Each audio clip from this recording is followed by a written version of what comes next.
കായിക മേഖലയ്ക്ക് നിരവധി താരങ്ങളെ സംഭാവന ചെയ്ത ജില്ലയാണ് ഇടുക്കി. എന്നാൽ കായിക മേഖലയ്ക്ക് ഉണർവേകാനും പുതുതരങ്ങളെ വളർത്തെടുക്കാനുമുള്ള നെടുങ്കണ്ടത്ത് നിർമ്മിച്ച സിന്തറ്റിക് സ്റ്റേഡിയത്തിന്റെ തുടർ വികസന പ്രവർത്തനങ്ങൾ പാതിവഴിയിൽ ഉപേക്ഷിച്ച നിലയിലാണ്.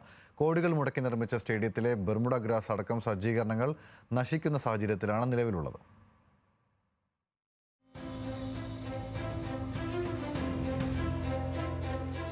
കേരളത്തിന്റെ കായിക മേഖലയിലേക്ക് അനവധി സംഭാവനകൾ നൽകിയ ജില്ലയാണ് ഇടുക്കി. ദേശീയ തലത്തിൽ കേരളത്തിന്റെ അഭിമാനം വാനോളമുയർത്തിയ പ്രതിഭകളെ വാർത്തെടുത്ത മണ്ണ്. ജില്ലയിലെ കായിക മേഖലയെ വീണ്ടും ട്രാക്കിലാക്കാൻ പദ്ധതികൾ പലത് പ്രഖ്യാപിക്കപ്പെട്ടിട്ടുണ്ട്. അതിലൊന്നാണ് 2024 നിർമ്മാണം പൂർത്തിയാക്കിയ നെടുങ്കണ്ടത്തെ സിന്തറ്റിക് സ്റ്റേഡിയം. ദക്ഷിണേന്ത്യയിലെ ഏക ഹൈ ആൾട്ടിറ്റ്യൂഡ് സിന്തറ്റിക് സ്റ്റേഡിയമാണിത്.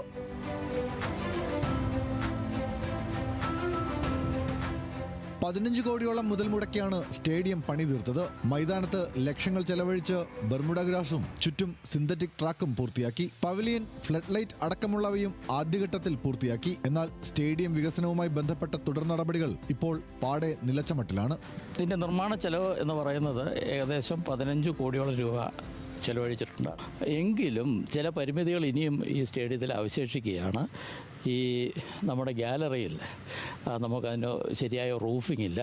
അതുകൊണ്ട് തന്നെ മത്സരം നടക്കുന്ന സമയത്ത് പങ്കെടുക്കുന്നവർക്കും അതുപോലെ തന്നെ കാണികളായിട്ടുള്ള ആളുകൾക്കൊക്കെ വെയിലും മഴയും ഒക്കെ നനഞ്ഞ് ഇതിനെ തിരിക്കേണ്ട ഒരു സ്ഥിതിയാണ് ഇപ്പോൾ നിലവിലുള്ളത്. ഇതിന് നമ്മുടെ പുതിയ സർക്കാർ അതിന് അടുത്ത നടപടികൾ സ്വീകരിക്കുമെന്ന് തന്നെയാണ് ഞങ്ങൾ കായിക പ്രേമികളായിട്ടുള്ള ഞങ്ങളൊക്കെ പ്രതീക്ഷിക്കുന്നത്.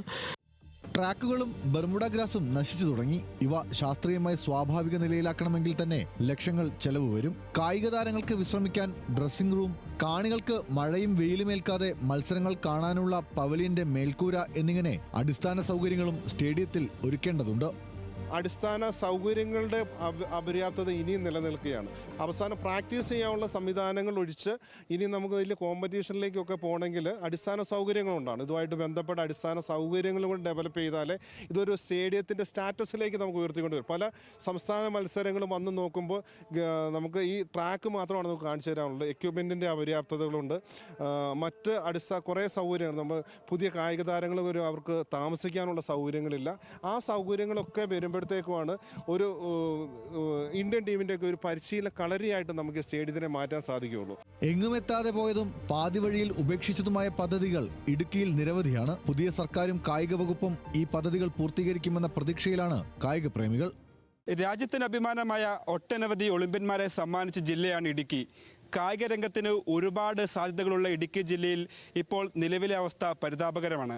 അടിസ്ഥാന സൗകര്യങ്ങളുടെ അഭാവവും അധികാരികളുടെ കണ്ണു തുറക്കാത്തതുമാണ് കായിക മേഖലയെ പിന്നോട്ടടിക്കുന്നത്. നെടുങ്കണ്ടത്ത് നിന്ന് ക്യാമറമാൻ സലീൽ ലംബച്ചിക്കൊപ്പം ജോയ് മോൻ ജോസ്, ന്യൂസ് മലയാളം.